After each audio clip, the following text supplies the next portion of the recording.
and welcome to Season 2 of Mindful Makers, a show that brings us many perspectives on what it means to take care of ourselves whilst creating a positive impact on the world around us.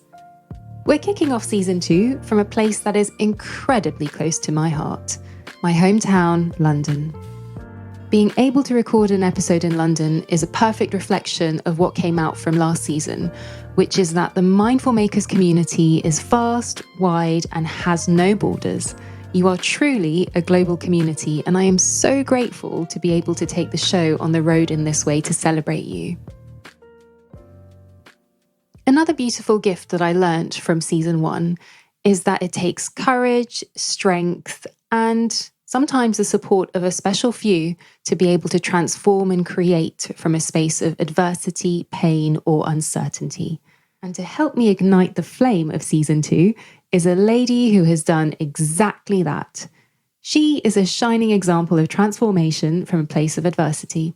Not only did she transform, but she continues to enhance the lives of others as a result, which is music to my ears. I'll let her share her journey with you as we speak, but I can honestly say her work, her spirit, her generosity, and her creativity have personally transformed the way that I see many aspects of life, including healing modalities, nutrition, self-care, and the power of the human body. But enough from me, let's dive in and meet our guest, Jane Hutchison. She is the founder of the first space in London totally dedicated to non-toxic practice and personal sustainability as a means to illness prevention. The space is called Hello Love, which is also home to the registered breast cancer charity, also founded by Jane, called Hello Beautiful, which I think is a perfect way to kick off the show during Breast Cancer Awareness Month. I hope you enjoy it.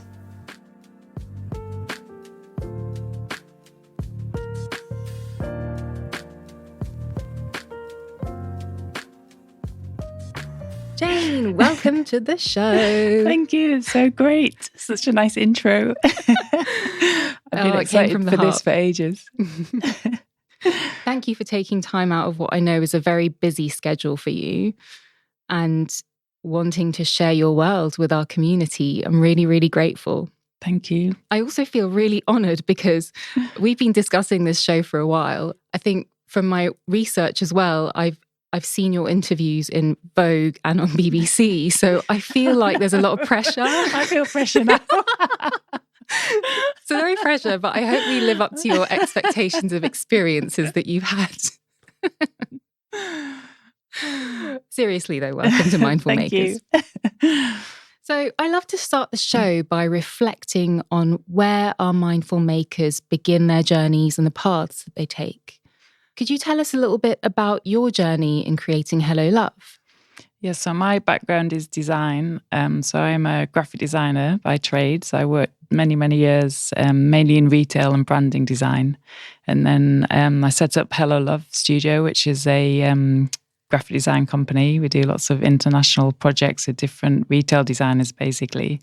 About 3 months, I think, into setting up, I was diagnosed with breast cancer and didn't know anything really about cancer. It was a brand new experience. Didn't know anyone in the family that had cancer. I didn't really even know what cancer was. You know, it was just like this word you hear about that isn't really talked about.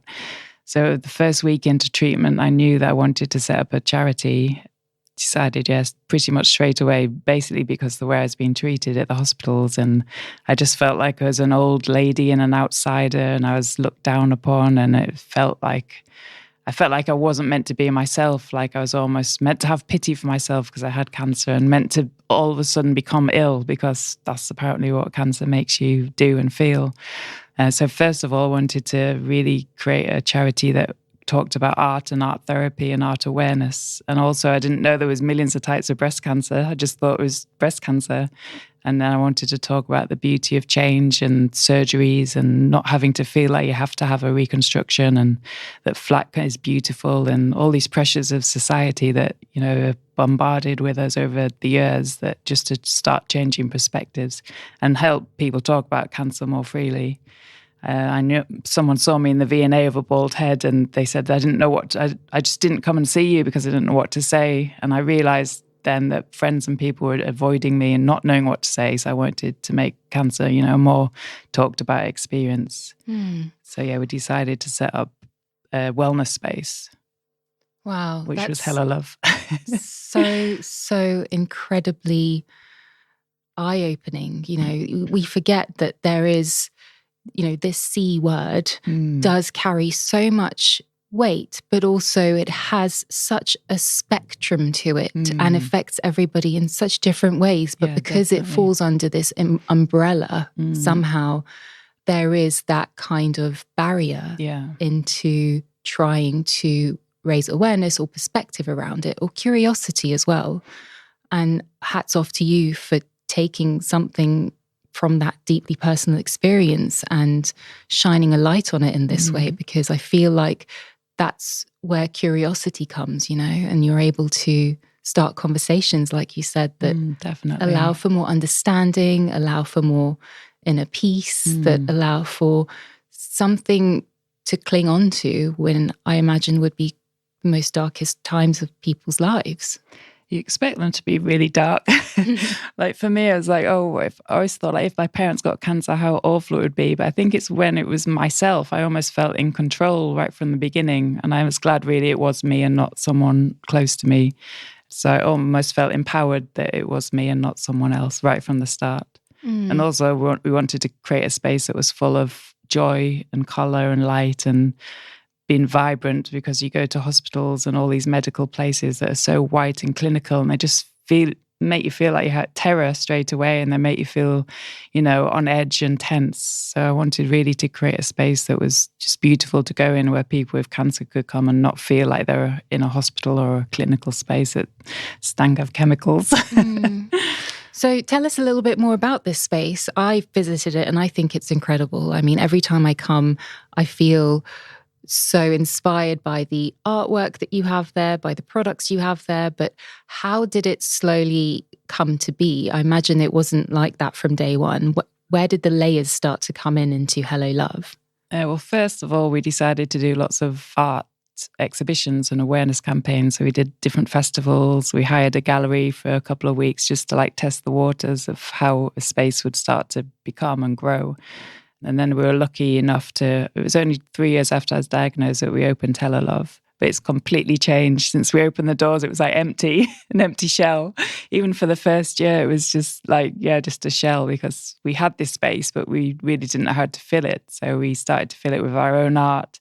So we do a lot of screen printing, a lot of art awareness campaigns, and then we just meet people along the way, meet loads of different artists and get them involved as well. So when an artist sells their work in the shop, half goes to the artist and half goes to charity. That's lovely. Yeah, so supporting the local artists and then, supporting charity. But we support about 50 different charities within the space. Wow. And are they all linked to cancer, or are they different types of charities? Different, lots of smaller charities, because I know the big charities get so much money and there's not enough support for the small ones. So it's just basically people that we meet. We've done dog cafes, dog therapy. We do lots of mental health charities, refugees, different cancer charities. Yeah, just a lot of different small, really independent, great charities. You mentioned something really interesting earlier about positivity and the power of having this outlook through such a difficult experience. I wonder sometimes about this myself, because I've heard, we hear a lot about the power of the mind and this positive outlook, but sometimes, honestly, you just feel rubbish. Right. And it's really hard to feel like I'm going to put a positive spin on something when you're down in the gutter sometimes. Yeah. Do you find anything particular helped you when you were in those moments, or did you just not go there? Because it's a lot of pressure, right, to try and make yourself feel good when you don't. I think for me, it was the people around me who were so uplifting and so spiritual in a way. And that for me was a major source of comfort. So my family, Kevin was amazing. My parents, my brother, all these people out there were so just uplifting and always talking about the positive. And in the end, I realized that I even stopped feeling some symptoms. I'd feel so much pain and stuff, but if I let if I train my mind not to think of those things and actually think of positive things, I actually didn't feel the pain, because the chemo obviously makes your bones ache and makes you feel horrendous. Like the flu, but like 100 times worse. But So it's not about being positive all the time, because obviously I had dark moments, and you have to embrace those moments, when you're alone on a night or asleep in bed and your mind's whirling around, and, it's to release all the tears and the crying as well as the positive mindset. But I think don't dwell on the negative for too long, otherwise you'll go down that negative spiral route. Yeah, so about balancing it and knowing how much to release. But a good cry is really, really healthy. Cathartic. And then you feel better afterwards. Maybe not straight away, but a few days later. Yeah, I think so. I mean, I'm a big crier. I cry when I'm happy, when I'm sad. Yeah, It just gushes out of me. Everyone's like, why are you always crying? But actually... I was nearly crying at your intro. Yes, that means I did my job well. Yeah. Show me the tears. Seriously, though, I think coming back to that, acknowledging those moments where we are feeling less than positive and treating ourselves with compassion has the power also to transform, I think, because sometimes when we try and I find track something only into solely being positive, we can whitewash things, or I guess emotionally glaze over things. But there's so much trauma, and I've realized, because cancer, I think, is a lifelong journey as well, because you have to always be aware of when you have cancer and had cancer, and like preventing a reoccurrence. So it's almost going to the dark moments and healing the trauma, and you have to bring up the pain, you have to go there, and that's the route to healing in many ways. And lots of people's, we've learned over the years, everyone I've spoken to that has cancer has had some really deep personal trauma issue or stress and anxiety. And when our cells aren't happy, then our body's not happy, and that's when cancer can start to form. And so you have to really go to the negative places as well to begin the healing journey. Like going down in order to go back up again. Yeah, definitely. So when it comes to advice, and when I imagine a lot of people come to you to begin their healing journeys or different parts of their healing journeys, what's the most common piece of advice you tend to share with them? Well, firstly, I always say that everyone's journey is completely different, and you should never look really at others and what they're doing as your source of, well, I need to be like them. So that's definitely not a good thing. But you really need to embrace everything that is out there for you. For instance, when I got diagnosed, I must have read about 100 books, probably even more, I just wanted to gain so much knowledge. I went down personally the chemo route and the medical route, but then I realized all the side effects from it. So in the end, I stopped my treatment, but that was a personal choice. And I wouldn't suggest anyone else to do that. But for me, my journey was all about growth and development. And I knew I almost released fear when I was diagnosed with cancer. So I think my journey began from a place of total freedom in lots of ways. So I tell people, embrace different practices. What's right for one isn't right for someone else. But just embrace as much as you can. Your gut will tell you what is good for you. And it changes all the time. When I was first diagnosed, Qigong was amazing for me. I had lymphedema, which I managed to heal through doing Qigong. Wow. It took about 3 years, but it completely healed. That's incredible. Yeah, it's amazing. All these practices that are out there that are practiced for thousands of years, but we often, forget about them in this culture or don't even know about them to begin with. So we help to educate about all the things that are out there. Very interesting. I'm going to come back to that later because there's so much that I want to unpack about these healing modalities. When it comes to the key pillars, actually, of practicing a non-toxic life and promoting wellness and healing, from your perspective, what are those key pillars that we can at least focus on to try and harness these aspects in our lives? So we have a lecture series that we do around different universities and schools, and people come to that space as well. So we talk about non-toxic practice and personal sustainability. So it's really on 3 levels: the mind, body, and spirit.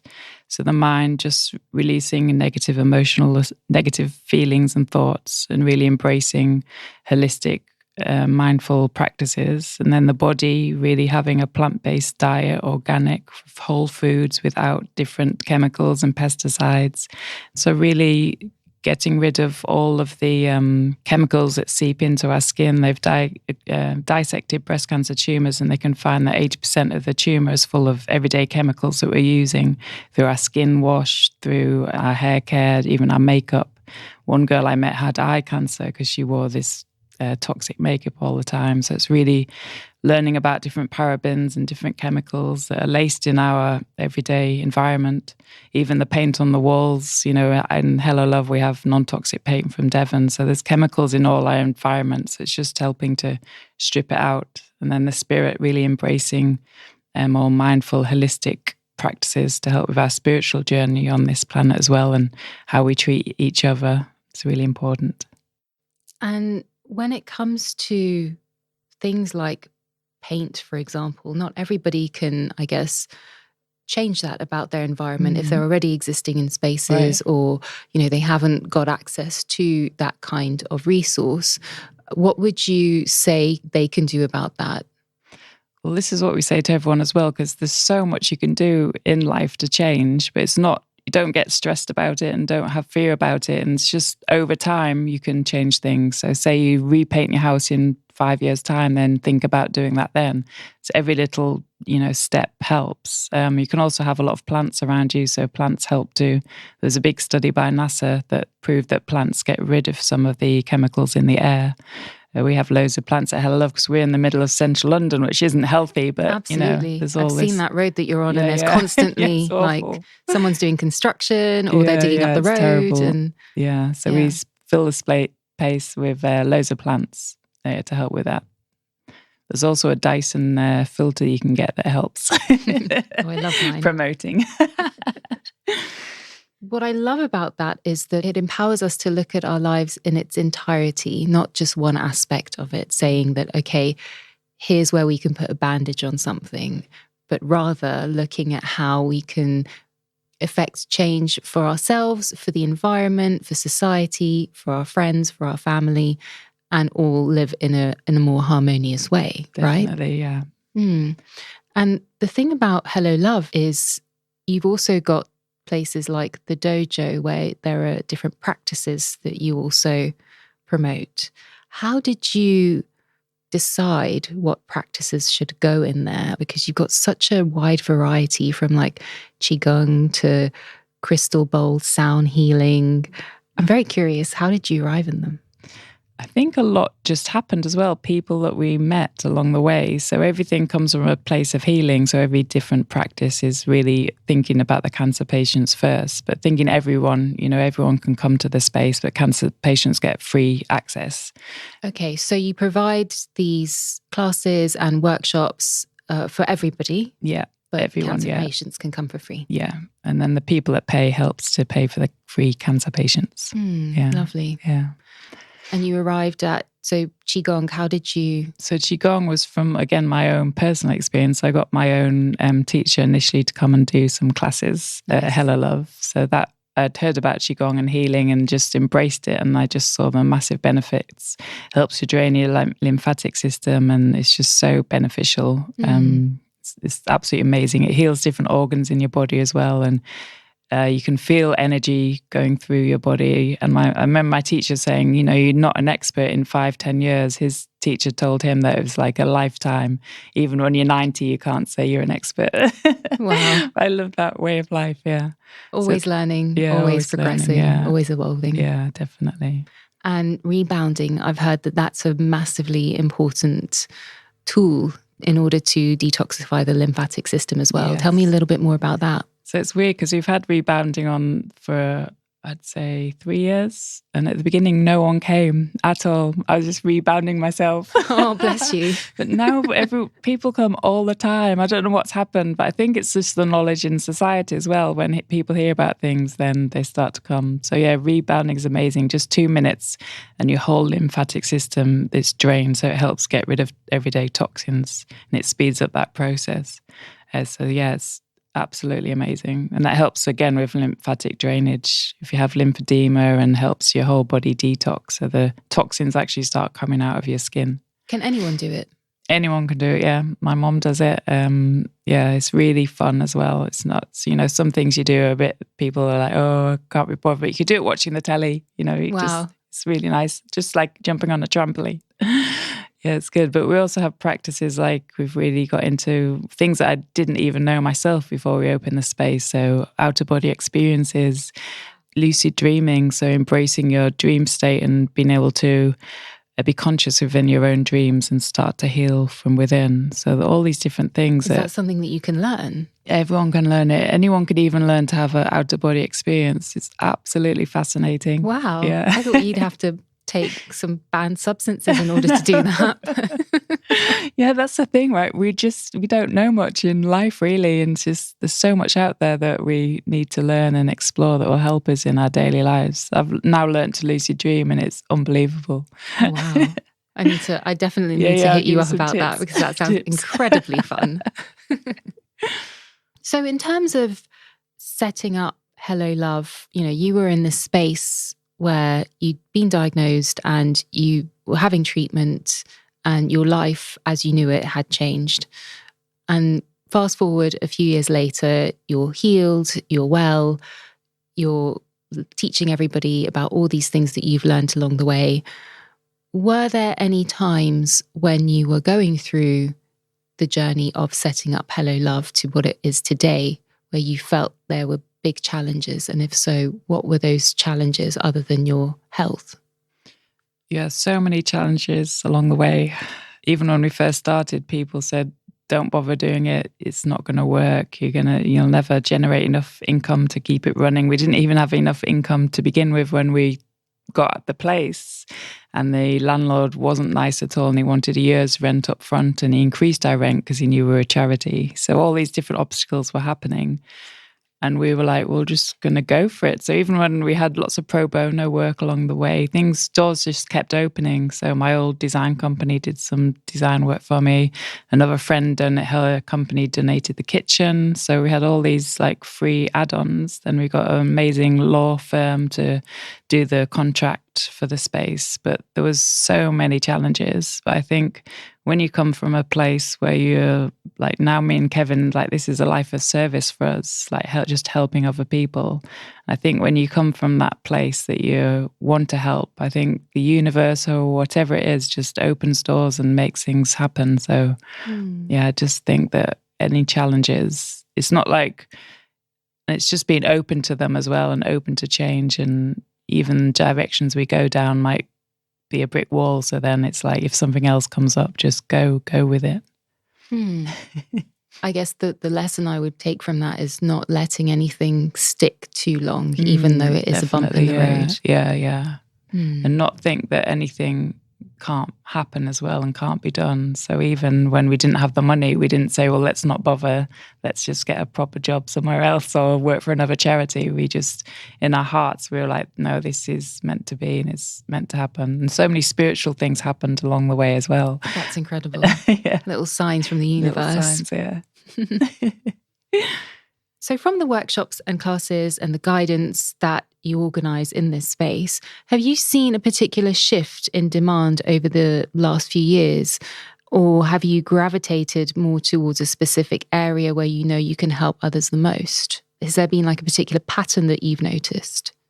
I think it's almost a before and after COVID pattern. So when we first set up, we have an organic plant-based cafe, but no one knew that 7 years ago really what plant-based was. So we're like, oh, we're going to have to call it a vegan cafe.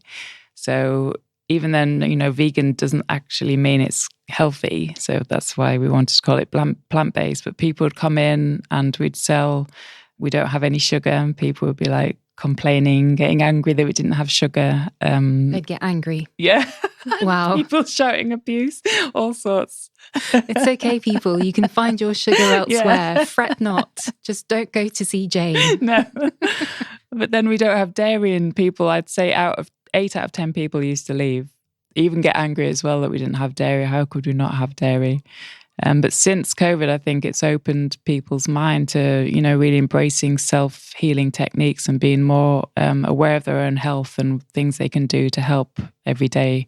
So there's a massive shift of people embracing, just coming in, and even older people or people that you wouldn't expect to be vegan, they'll be like, oh, can I have an oat latte? Or, there's a lot more awareness out there from people in general. We talk a lot about prevention as well. But we've always seen that the English almost seem a bit hesitant about some of these changes. Yeah. We have a lot of Americans that come that really understand and have already been embracing it, the wellness space, for a lot of years. So they're more open to it. And you think that the pandemic really highlighted that in a different way for society as to how they can take the power of their own health and well-being into their hands through nutrition and through re-looking at what they put into their bodies. Yeah, and I think all these new documentaries that are popping up, like Cowspiracy and the Game Changers and things like this, people are starting to watch and really understand. I think as well about the climate change and the understanding that you shouldn't eat so much meat, and then realizing the benefit on their own health. But I think with COVID, people started to become more aware and more interested in looking after themselves. Fantastic Fungi was one of my best documentaries. I loved watching that one. It's so great. Yeah, that came out in the pandemic, I think. Yeah, it was really, really fascinating to see how the world of mushrooms could really transform so many different aspects of life, not just one. Yeah, definitely, Yeah, really big game changer. And the way that they're all connected underground and how they communicate with each other. And oh my God, it's just mind blowing. Now, every time I see it, like go to a farmer's market and I look at the mushrooms, I almost have like a conversation with them. Right. Like, hi, how have you been? Sweet.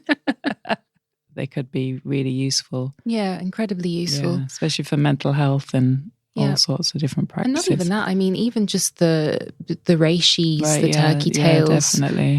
The maitake, all those ones that come out and a part of a lot of people's daily diet, they're fascinating in terms of the way they can work. And delicious, yes. So through Hello Love and Hello Beautiful, you've collaborated with some really big names ranging from Stella McCartney to the Marley family. I know that Stella Marley was an artist in residence for a month with you guys, right? And she curated a number of events, including poetry readings, film screenings, and her first ever live music performance in the space. Wow, you know it all. I do my research. And also Rohan Marley's a proud supporter of your space and provides coffee there, I believe. Is that true? Yeah, he provides the coffee, yeah. That brings me to wonder, how do you choose your collaborators and your partners or people that you work with, ranging from everyone to, artists or suppliers or products? What's the process you go through? Everything has to come from a place of sustainability. So the Marley family, Stella McCartney's mom had breast cancer. And she's always on about sustainability. So for her, it was a perfect choice. I think it's just people with the same values as us. So the artists, any work that's inspiring and uplifting, lots of people that we know and meet along the way. But again, all these collaborations have happened through a really, I'd say like through my own mind and the universe and asking for things. You manifested them into your space. I actually did. Fantastic. Yeah, so I went to see this spiritual lady, and she told me that this was before I opened Hello Love, and I've been wanting to get in touch with Stella McCartney for a lot of years. And I just sent random emails to some email I found on some website and never get any response. And then she said, when you go home tonight, just talk out loud. She said, there's so many people that have passed that want to help you and that want to help in the journey. So on the way home, I was like, I really want Stella McCartney to get involved with the charity. A week later, I got a call from a friend and I went out for a meal. She said she was going out for a meal with another friend. The whole night, I didn't know who this lady was. We just had a lovely night and I talked about the charity. I somehow mentioned Stella McCartney and she said her husband worked in fashion. I didn't know anything else. Had a really nice night, really lovely lady, left. And then I got a call to say the lady that was out with us was the wife of the boss of Kering, which owned Stella McCartney at the time. And she was having brunch with Stella McCartney. Oh, wow. And she'd love to be involved with the charity. Oh, my goodness. So, yeah, amazing. That is an incredible story. Yeah. Power of manifestation. Yeah, definitely. Do you run manifestation workshops at Hello Love? I should. That's amazing. Wow. Yeah. Because it's also quite funny because the other day when we were at Hello Love together, you showed me the bras that Stella McCartney had designed for your charity. Yeah. And the next day I walked past her in the street. I know, right? You said you were manifesting. And I just thought, what on earth is going on here? So maybe should have flashed your bra at her, did you? I think we I rubbed shoulders with you and I must have sort of got that twinkle of the manifestation power from you. Right.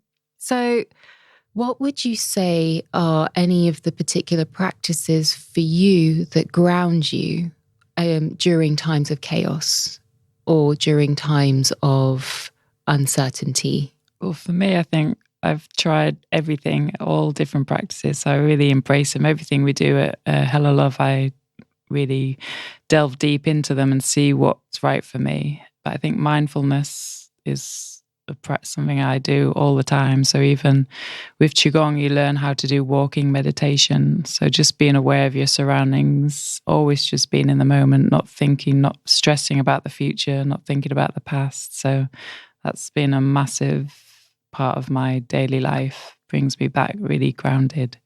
I think just being a bit more mindful of everything in life and understanding other people's feelings and emotions and why some people get upset and it's not really anything to do with you, but something they're going through. So I think that helps day to day. Present moment living. Definitely. And I play a lot of sport, and I had this discussion with my netball team, and I was saying it's like a mindful practice playing netball because you can't think of anything else in the game. So that's all you're thinking about, netball, and afterwards you feel absolutely amazing, and it just helps to de-stress.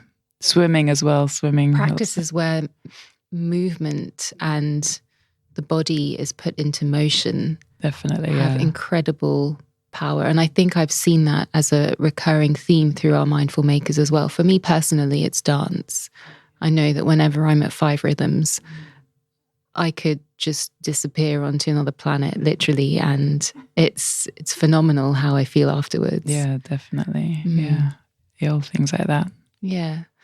And through your experience and what happened through your diagnosis, did you ever at one point believe that there was a message in there for you? Like, had you been living your life a certain way and you felt like, what is it that I can learn from this experience? How would you describe that learning that comes out of it? I think to me, like, cancer was a blessing in so many ways. As hard as it was to go through, and it was a horrible time and experience, the amount that I've learned from it, and I almost feel like I was meant to go through it. Especially I think I was meant to do this charity, and I was meant to have cancer to know, and I was meant to go through chemo and all these different toxic treatments to help heal from the inside and help other people learn about ways to heal and how the mind is so important. Before, when I got cancer, I thought I was healthy, and I thought, why me? Like everyone thinks, right? Why have I got cancer? I thought I ate relatively healthy, but over time I realized I wasn't really eating that healthy. I ate loads of fruit every day, raspberries and things. I'd never washed them, so I realized they were laced with different chemicals that I was eating every day. And I think just the buildup of toxins, I was really stressed at work. It was a stressful job. I think all this built up, and that's why I got cancer. I also had a really high estrogen, and my cancer was high in estrogen. And I remember when I was 12, I went to the doctors and she said, "Oh, you got really high estrogen." And I was like, "Was that an issue?" And she told me, no, don't worry about it, nothing. But if I'd known back then all the ways to naturally bring your own estrogen levels down, I could have potentially prevented having cancer. So I think as well, it's like awareness and helping people be educated, helping people bring down their own estrogen levels. Balance their hormones. Yeah, balancing the hormones, yeah. So in fact, it's just more education on that we don't really have. And what would you say to when you come across any skeptics that think, well, this is just a bunch of fluff, all we think about is the facts and science, how do you deal with them? There is a lot of skeptics because we've got an open door policy at the shop, so you don't know who's coming in every day. I remember once a lady came in whose husband had just passed away. Obviously, she was in a terrible space. She didn't know what she was walking into. And I didn't know her husband had just passed away from cancer. We were just talking about the space and what it was. And she basically just started arguing. I thought she was going to hit me at one point, saying, how could I teach people about, these practices? And it wasn't going to help anybody. But I just realized she was coming from her own place. So I don't take those issues on so much. Personally? Yeah, personally, yeah. Yeah, I think it's really important to allow understanding for everybody else's journey. Yeah. And everyone's at different stages as well. Yeah. I mean, I wasn't into health or well-being very much before. So, yeah, everyone's stage of life changes. At some point, you must feel like, oh, I just fancy something sweet or I want a glass of wine. Please tell me you do. We used to have treat Fridays. So on a Friday, we'd, just eat something unhealthy. And then they started to drift away. I think when you get more and more healthy, you don't really fancy stuff. And then you feel just horrible after you've eaten it. But I do have treats now and again. It's good to balance out. I've heard about the 80-20 rule. Somebody told me about that recently, where you 80% very conscious, aware of food or looking at the benefits of your nutrition. And then 20% of the time you can have that glass of Prosecco. Yeah. I think once definitely. For me, I think I'm probably 98%. But still, that seems like a massive treat, the small percentage. But yeah, I think for me as well, over the years, just how I feel so great inside from eating healthy, that when I remember I went out with a friend, they were going for afternoon tea. So I decided to go and didn't say no. And I had all this cake and sugar and stuff, but I just felt afterwards like I'd got the flu. Wow. My whole your body wasn't used to it anymore. Wasn't used to it, no. So very interesting to see what happens once you've cleansed your body and then you put something into it that doesn't belong there. It just speaks to you. Yeah. But I do love fish and chips every now and again. Who doesn't? And it falls perfectly into the treat Friday. Right, yeah. Amazing. So I love to wrap up the show with 2 questions, which you might have heard from season 1. Yes, I did. And the first one is, what song would epitomize you or Hello Love? I think this has definitely got to be Bob Marley and Natural Mystic. I love it. Oh my God, I can hear it already. Yeah. What a great song. So the story goes, I was a massive Bob Marley fan since I was a kid.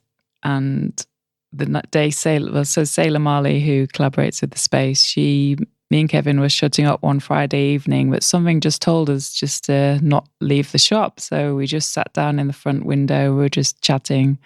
I think it was a nice, lovely summer day when the door opened. In walked Sailor Marley. And she stayed for 5 hours chatting. And she told us later, not on that day, that something had told her to walk down the street. Wow. And Bob Marley's song, Natural Mystic, blowing through the air. If you listen carefully, you'll hear. I honestly think there was a connection there that she was meant to come. She did a great month collaboration. So there's so much out there that we're unaware of, and this manifestation stuff. But just if your heart is open and you want to help others, then things, I think, just fit into place. Yeah. So yeah. And holding out that hope and not giving up, I think, is really important. Great. And if you could take one item from your life to the moon with you, what would it be and why? This is a really cool question. Thank you. So I think because I'm always on the go, I always have to be creating or doing something. So for me, I make a lot of crafts and I sell a lot of the crafts in the shop. So I'd have to take the biggest ever punch needle kit in my spaceship that I could last for a whole lifetime. But I think I just find it really mindful Yeah, it's like art therapy, and I think art is real medicine. So you have access to creativity wherever you go. Yeah. And that connection back to earth. Amazing. I love it. Well, Jane, it's been such an honor having you on the show. It's been great. I'm such an admirer and fan of your work, your space, and I just love being able to connect with you no matter where we are in the world and take these snippets of light and advice and just, curiosity about the world around us from you. And thank you for sharing the ways in which they are truly multidimensional, non-toxic ways of treating life. I think it's incredible. Oh, thank you. Yeah. Excited to hear the podcast. And so if any of you wonderful listeners have any questions about today, I will put details of Hello Love and Hello Beautiful in the show notes for you. And please remember that, as Jane said earlier, everybody is different. And if you or any of your loved ones have been affected by cancer, please make sure that you seek professional advice or speak to your medical team if you have any questions. And do feel free to reach out to Jane if anything in the show has resonated with you as well. Until next time, stay open, stay mindful, and I'll catch you on the flip side.